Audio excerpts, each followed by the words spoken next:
ओम शांति 25 अगस्त 2025 साकार मुरली बापदादा मधुबन। आज ईश्वरीय महावाक्य बाबा कहते मीठे बच्चे प्रति पदक्षेप जहाँ सब घटुछि ताहा कल्याणकारी अटे।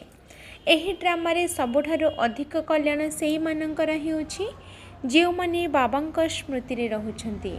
आजिर प्रश्न, ड्रामार केउं रहस्य को जानिथिबा संतान माने अपार खुशी रही पारिबे। आजिर उत्तर, जो माने जानिछन्ति जे ड्रामा अनुसार एबे एही पुराना दुनियार विनाश हेबो, प्राकृतिक विपर्यय मध्य हेबो, किंतु आमर राजधानी तो निश्चित स्थापन हेबो।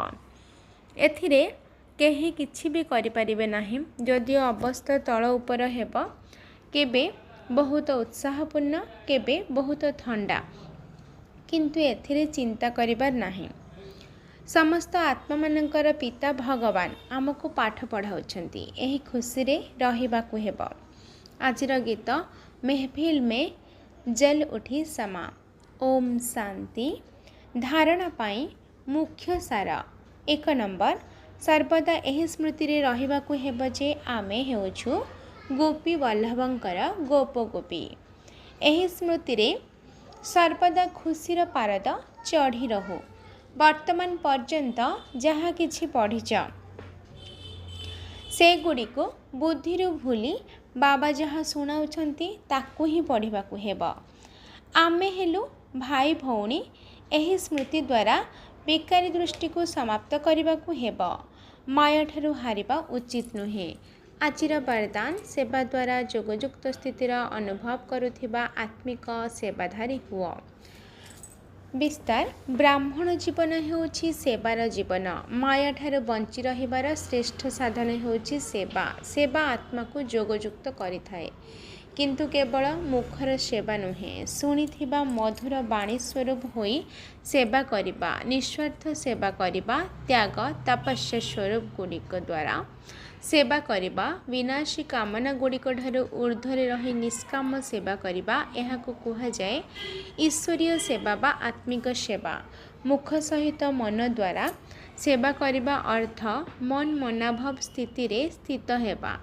आजिर स्लोगान, जदि आकृति अर्थात शरीर को न देखि निराकार बाबा को देखिब तेबे आकर्षण मूरत होइजिब।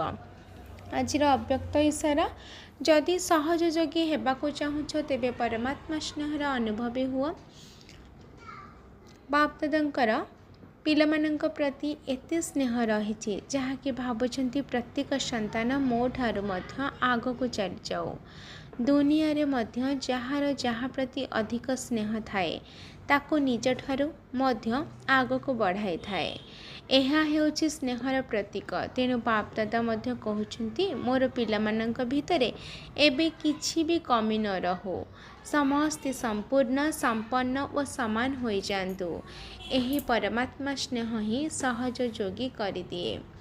अच्छा, आजिर याद प्यार मीठे मीठे सिकिलाधि संतान मानक प्रति माता पिता बापदादांकर मधुर स्नेह संपन्न शुभेच्छा एवं सुप्रभात। आत्मिक पितांकर आत्मिक संतान मानक नमस्ते। आत्मिक संतानंकर आत्मिक माता पिता बापदादांको याद प्यार नमस्ते नमस्ते नमस्ते। शुक्रिया बाबा, शुक्रिया। अच्छा, ओम शांति।